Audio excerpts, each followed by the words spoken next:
bestie! Welcome to a day in my life as a junior high school science teacher. Sa time na ito, pupunta na tayo sa ating next class. Pero bakit ang gulo? Parang may sariling mundo ang mga students.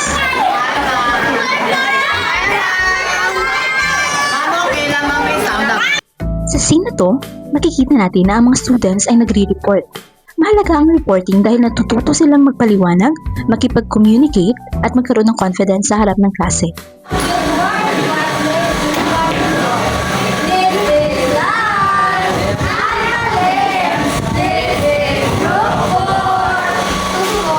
Dito rin nila na ipapakita na hindi lang teacher ang natututo. Students can teach too.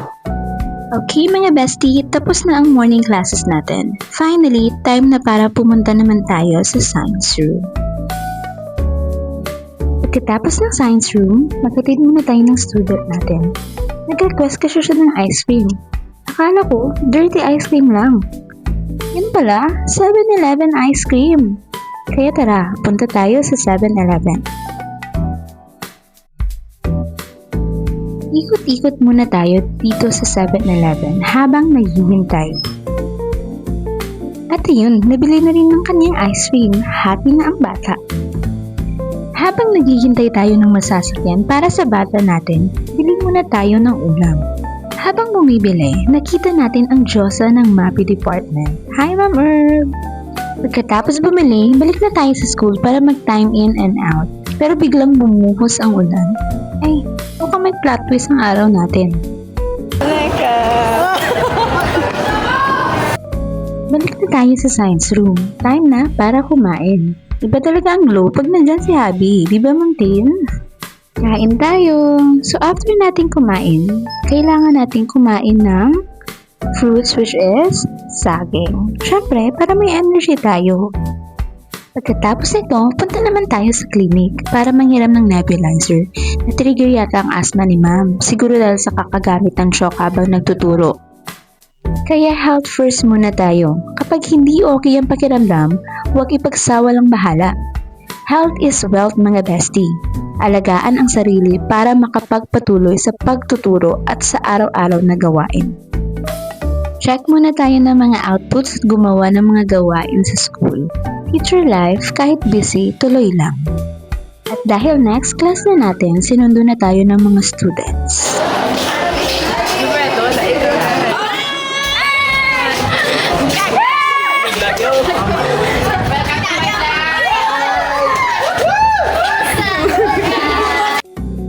Reporting pa rin ng mga students. Sila muna ang bida sa harap habang si ma'am supportive lang sa gilid. Mga gwapa, mga estudyante. Sa ganitong section ka lang makakakita ng nagre-report na naka-shades. Muna siyang pinakagwapo, mga estudyante.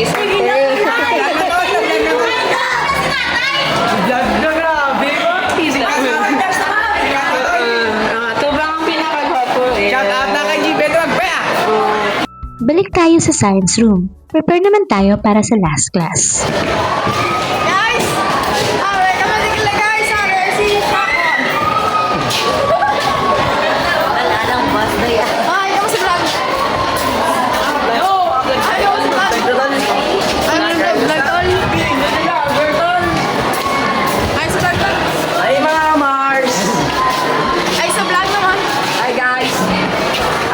Ikaw sa vlog naman, babae ka sa ka-ako po. Ay, sa vlog! Sa vlog!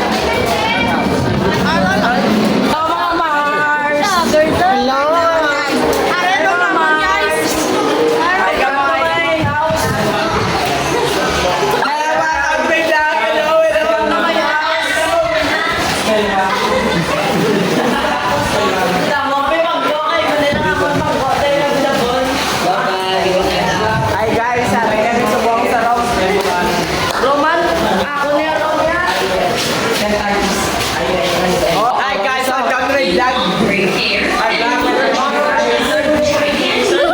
Tapos na ang last class natin.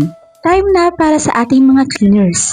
Linis muna ng classroom bago umuwi para malinis ang classroom. Hi. Hi vlog, welcome to my guys. Ako si Jason, good student, Yeah. mabait. Ganun po. si Jason. Pinakamabait, pinakamasipag, tsaka Pinakagwapo. Yeah. Ma'am. Hindi ka gwapo, ha? After a long day, bababa na tayo ng stairs at palabas na ng school. Sakay na tayo ng motorcycle at uwi na. Another day as a junior high school teacher. Pagod pero grateful sa mga ganap today. See you sa next vlog mga bestie. Bye!